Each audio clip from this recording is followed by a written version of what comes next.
बिस्मिल्लाहिर्रहमानिर्रहीम।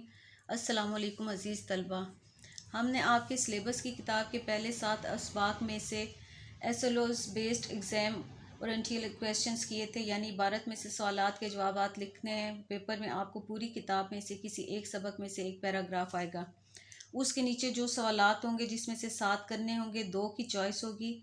उसमें से एक सवाल जो है वो मरकज़ी ख्याल और दूसरा इबारत के खुलासे का होता है, उसे आपने इबारत में से ही ढूंढ कर लिखना होता है। और बाद सवालात के जवाबात जो हैं वो पैराग्राफ में से ही आपने अपने अल्फाज में लिखने होते हैं।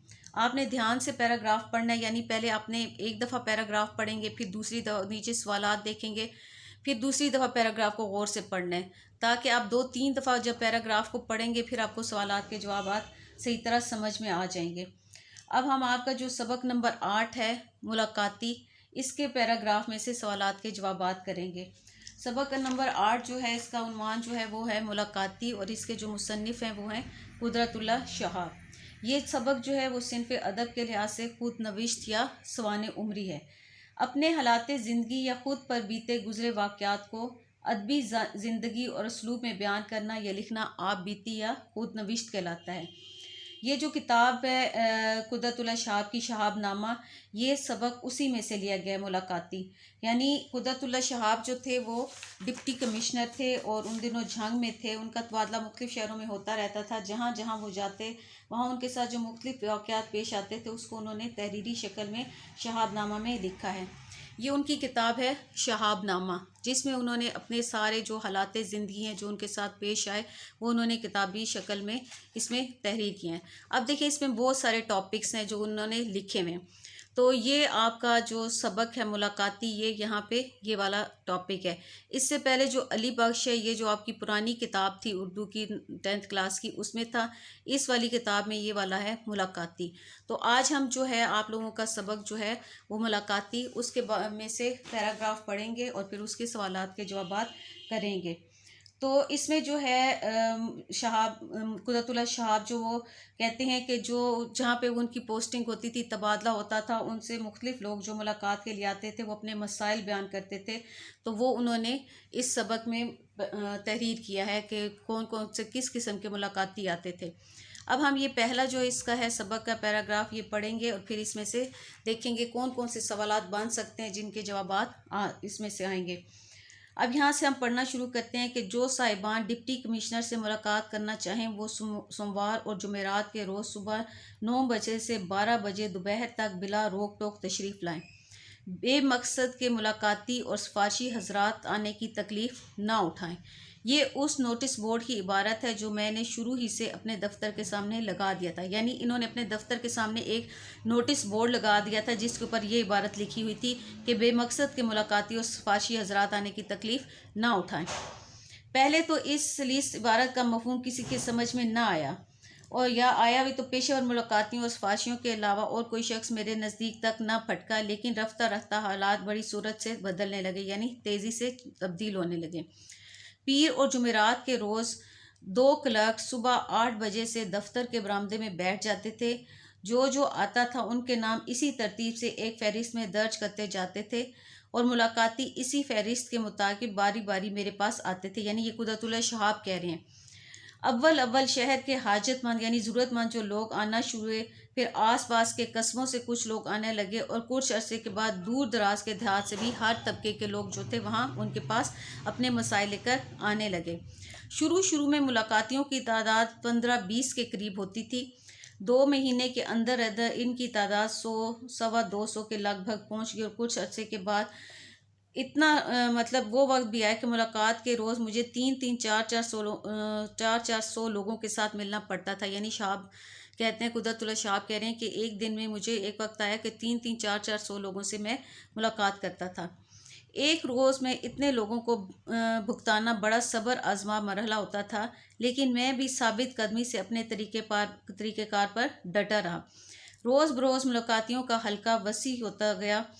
किसी मन चले ने कचहरी के अहाते में, यानी जहाँ पे वो कचहरी लगाया करते थे, लोगों से मिला करते थे, मुलाकाती आते थे, वहाँ जो था किसी ने जो था मुलाकाती होटल के नाम से एक होटल भी खोल लिया। क्योंकि लोग दूर दूर से आया करते थे, तो इसलिए दूर दराज से आने वाले लोग सरे शामी यानी शाम होते ही यहाँ पहुँच जाते थे और मुलाकाती होटल में बान की चारपाई पर रात गुजारते थे ताकि सुबह सुबह मुलाकातियों की फहरिस्त में दूसरों से पहले अपना नाम दर्ज करवा सकें। चूँकि वो 2 क्लर्क बैठे होते थे, वो जो पहले आता था उसका नाम पहले दर्ज करते थे, तो वो मुलाकाती जो जो आते थे उनका ऐसे नंबर वाइज नाम होता था। तो जिसका पहले नंबर होता था वो पहले मुलाकात करता था, अपने मसाइल बयान करता था। तो इस तरह वो जो थे कुदरतुल्लाह शहाब वो लोगों से मिलते थे और उनके मसाइल सुनते थे। अब ये पैराग्राफ है जो हमने पढ़ा है, आपने इसको ध्यान से पढ़ना है। अब अक्सर जो ज़्यादातर पैराग्राफ होता है उसका जो पहला सवाल होता है वो ये होता है कि इस पैराग्राफ का मरकज़ी ख्याल लिखें। तो आपने इसी में से ढूंढ कर लिखना है। अब हम इसका जो पैराग्राफ में से मरकज़ी ख्याल लिखेंगे वो यहाँ से लिखेंगे कि बेमकसद के मुलाकाती और सिफारशी हजरात आने की तकलीफ़ ना उठाएं। ये हमारा पहला सवाल होगा कि इस इबारत का मरकज़ी ख्याल लिखें। फिर आपको आएगा कि इसका जो है पैराग्राफ का खुलासा तहरीर करें। तो वो आप यहाँ से लिखेंगे कि अव्वल शहर के हाजतमंद लोग आना शुरू हुए, फिर आसपास के कस्बों से कुछ लोग आने लगे और कुछ अरसे के बाद दूर दराज के देहात से हर तबके के लोग आने लगे। फिर इसके आगे आप ये वाली लाइन ऐड कर लेंगे, किसी मन चले ने कचहरी के अहाते में मुलाकाती होटल के नाम से एक होटल भी खोल लिया। तो ये आपका आ जाएगा सवाल नंबर 2 खुलासा। फिर तीसरा सवाल देखें कि मुलाकात के लिए रोज़ कितने लोग आया करते थे।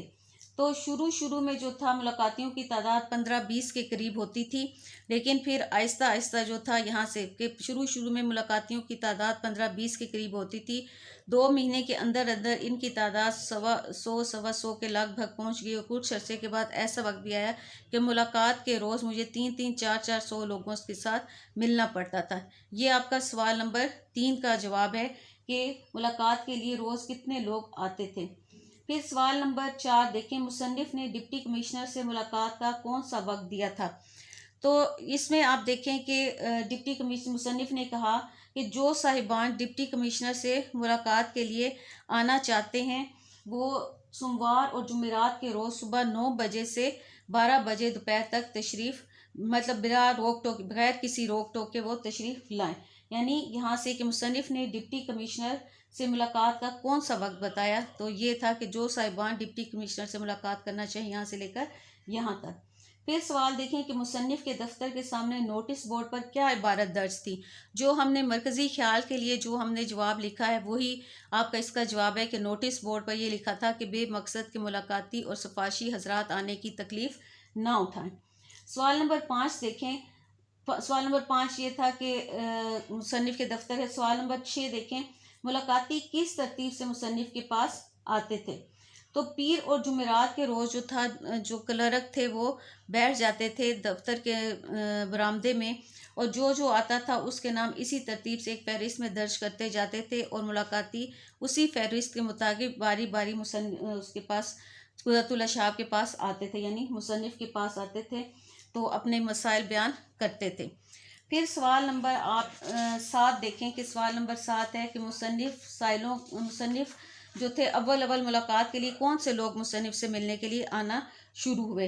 तो ये हमने पहले भी ये जो था खुलासा में हमने लिखा था कि अव्वल इस शहर के हाजतमंद लोग आना शुरू हुए, फिर आसपास के कस्बों से लोग आने लगे और कुछ अरसे के बाद दूर दराज के देहात के हर तबके के लोग आने लगे। सवाल नंबर 8 देखें कि कचहरी के अहाते में खुलने वाले होटल का क्या नाम था। तो ये भी हमने पढ़ा था कि कचहरी के अहाते में जो था खुलने वाले होटल का नाम मुलाकाती होटल था। सवाल नंबर 9 देखें कि दूर दराज से आने वाले लोग सरे शाम ही क्यों पहुंच जाते थे। तो यहाँ से आपने ये जवाब लिखना है कि दूर दराज से आने वाले लोग सरे शाम ही पहुंच जाते थे और मुलाकाती होटल में बान की चारपाई पर रात गुजारते थे ताकि सुबह सुबह मुलाकातियों की फहरिस्त में दूसरों से पहले अपना नाम दर्ज करा सकें। अब देखिए ये आपके पेपर में भी 9 सवालात आते हैं जिसमें से आपने 7 सवालात करने होते हैं। उसमें से एक मरकज़ी ख्याल होता है, खुलासा होता है। तो आपने ध्यान से पैराग्राफ पढ़ना है और उसमें से आपने सवालात को पहले देखना है, नीचे सवाल नंबर 1 कौन सा है फिर उसको वहाँ से देखना है। अगर कहीं ये ज़रूरत पड़ती है कि आपने अपने अल्फाज में लिखना है तो आप उसको अपने अल्फाज में लिखें। चूँकि आपने इसके सबक की जो है वो रीडिंग की हुई होगी, आपको इसकी समझ आई हुई होगी और इस पैराग्राफ को भी आपने पढ़ लिया है, तो उम्मीद है आप लोगों को सवालात के जवाब करने में कोई मुश्किल पेश नहीं आएगी। फिर भी अगर आपको कोई पूछना है, किसी को कोई मुश्किल पेश आती है तो आप कमेंट सेक्शन में मुझसे पूछ सकते हैं।